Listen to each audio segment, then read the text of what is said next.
सेवा जोहार। जी हाँ, आप सभी को 9 अगस्त विश्व आदिवासी दिवस की ढेर सारी शुभकामनाएं। जी हाँ, आज से कुछ दिनों बाद 9 अगस्त आने वाला है। जोर शोर से पूरे आदिवासी समुदाय में इस दिवस को मनाने की तैयारी चल रहा है।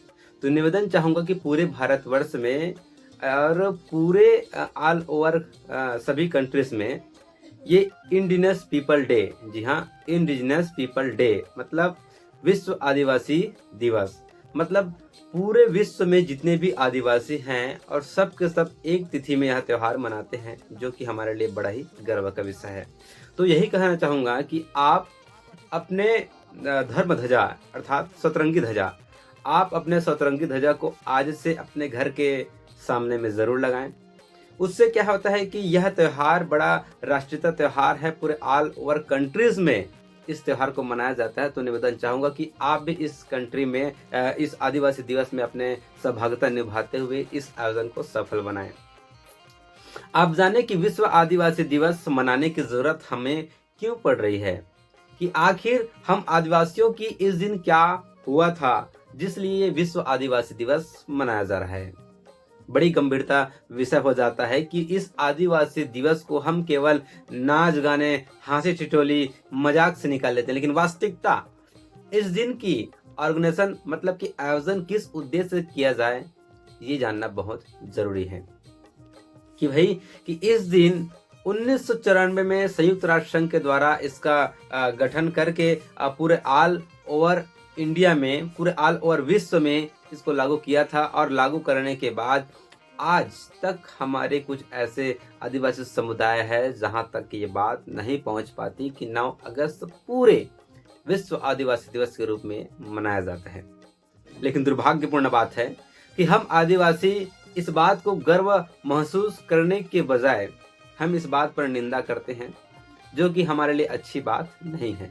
मैं उन लोगों को कहना चाहूंगा कि जो आदिवासी समुदाय से आते हैं और अपने आप को आदिवासी कहलाने से झिझकते हैं, अरे भाई, जिस समुदाय के जाति प्रमाण पत्र के बदौलत आप नौकरी कर रहे हैं, जिस समुदाय के जाति प्रमाण के बदौलत आप नौकरी कर रहे हैं, लेकिन आप क्या उस समुदाय के प्रति 10% भी सहयोग की अपेक्षा रखते हैं?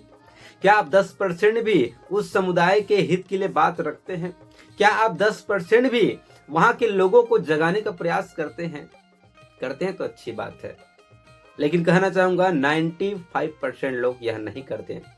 कि अपनी रोजी रोटी का व्यवस्था हो गया, अपनी रोजी रोटी के व्यवस्था होने के बाद वो जिस आदिवासी समुदाय से निकलकर आज नौकरी पैसा करते हैं शहर में, वो गांव की ओर झांक के नहीं देखते हैं, उस समुदाय के लोगों को झांक के नहीं देखते कि कैसे जीवन यापन करते हैं हमारे आदिवासी समुदाय के लोग।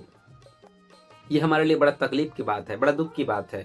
आखिर कैसे करें, आखिर कैसे बताएं हमारे लोगों को कि भाई आप उन्हीं समुदाय के बलबूते में अपने जाति प्रमाण पत्र, कास्ट सर्टिफिकेट लगाकर नौकरी कर रहे हैं, लेकिन इसका एक बड़ा ही महत्वपूर्ण कारण है, जो समझेंगे कब, जब अपने आदिवासी भाइयों की पीड़ा को आप जाकर देखिए कि कैसे दिक्कतों का सामना करके आज आगे बढ़ते जा रहे हैं। कहने का मतलब यही है कि विश्व आदिवासी दिवस के उपलक्ष्य में आप एक बार उस समुदाय में जाकर देखिए, एक बार उस समुदाय को जगाने का प्रयास कीजिए, एक बार वहां के लोगों को आगे बढ़ाने का प्रयास कीजिए, निश्चित आप ही काम सफल होगा। लेकिन तब जब आप यह करने के लिए ठानेंगे तब। तो निवेदन यही चाहूंगा कि इस विश्व आदिवासी दिवस 9 अगस्त के शुभ अवसर पर आप अपने घर के सामने एक सतरंगी झंडा जरूर लगाएं और आप अपने आदिवासी समुदाय को इस बात को जरूर बताएं कि ये बड़ा हमारा गर्व का पर्व है, एक संवैधानिक पर्व है, जिसमें अपने को अपने हक अधिकार को जानना है, अपने रूढ़िगत परंपरा को जानना है, अपनी रीति नीति संस्कृति को जानना है, पहचाना है और पीढ़ी दर पीढ़ी उसे हस्तांतरित करते जाना है। तो पुनः 9 अगस्त की आप सभी को ढेर सारी शुभकामनाएं, गाढ़ा गाढ़ा बधाई। जय जोहार, सेवा जोहार।